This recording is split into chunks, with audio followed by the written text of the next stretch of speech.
Descendants हैं। WhatsApp mafia वालों ने हमारे हिंदू स्क्रिप्चर्स में एक झूठा कोट इंसर्ट कर दिया, धर्म हिंसा तथा जो चीज किसी वेद पुराण में नहीं थी, किसी रामायण महाभारत में नहीं थी, इन्होंने जबरदस्ती अपना नफरतखोर एजेंडा बीच में घुसा दिया। धर्म हिंसा तथा आपको जान करके आनंद होगा कि ये किसी भी ग्रंथ में कहीं पर भी नहीं लिखा हुआ है, और इससे आपके रोंगटे भी खड़े हो जाने चाहिए कि ये कौन सी सेंट्रलाइज्ड कॉन्स्पिरेसी यूनिट है जो इतनी बड़ी बड़ी साजिशें करती है कि जो बात धर्म ग्रंथ में लिखी भी नहीं हुई है उसको संस्कृत में लिख करके उसको चारों तरफ व्हाट्सएप से और दूसरे जरियों से फैला देती है। सच तो ये है दोस्तों कि ये लोग हमारे हिंदू धर्म को ही तोड़ने मरोड़ने लग गए अपने नफरतखोर एजेंडा को फैलाने के लिए। लेकिन अब बहुत से हिंदुओं को इनका एजेंडा समझ में आ गया है। इस तरीके का हमारे धर्म के साथ खिलवाड़ करना लोगों को अच्छा नहीं लग रहा है, इसलिए ये कार्ड भी अब फेल होता जा रहा है। तो इन बीजेपी वालों ने क्या सोचा कि अवतार से एक लेवल नीचे इन्हें सर्वगुण संपन्न शक्तिमान दिखाया जाए।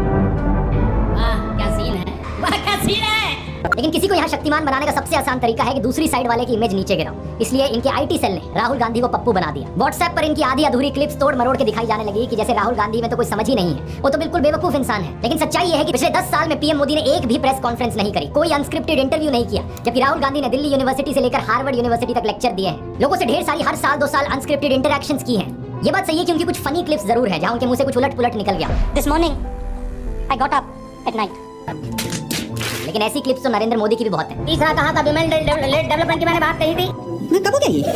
नरेंद्र मोदी वही है जो नाले से निकलने वाली गैस से चाय बनाने की बात करते हैं। कहते हैं कि पसीने से मुंह पोंछ लेता था तो ग्लो आ जाती थी। कभी ये क्लाइमेट चेंज को डिनाई करते हैं कि गर्मी नहीं बढ़ रही बल्कि हमारी गर्मी सहने की शक्ति कम हो रही है, तो कभी ये बादलों से रेडार का सिग्नल रोकने की बात करते हैं। लेकिन मैंने कहा इतने क्लाउड है, बारिश हो रही है, तो एक बेनिफिट है कि हम राडार से बच सकते हैं।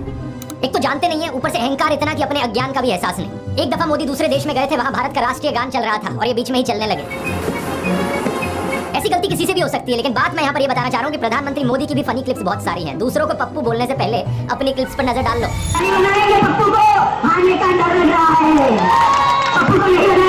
और अभी तो एक बहुत बेहतरीन मौका मिला है। हमारे फॉर्मर सुप्रीम कोर्ट के जजेस ने राहुल गांधी और नरेंद्र मोदी दोनों को एक 1-on-1 डिबेट के लिए इनवाइट किया है। राहुल गांधी तो इस इनविटेशन को ऑलरेडी एक्सेप्ट कर चुके हैं, लेकिन नरेंद्र मोदी अभी भी चुप है। अगर ऐसा होता है तो जनता के लिए भी एक बड़ा सीधा मौका होगा देखने का कि नरेंद्र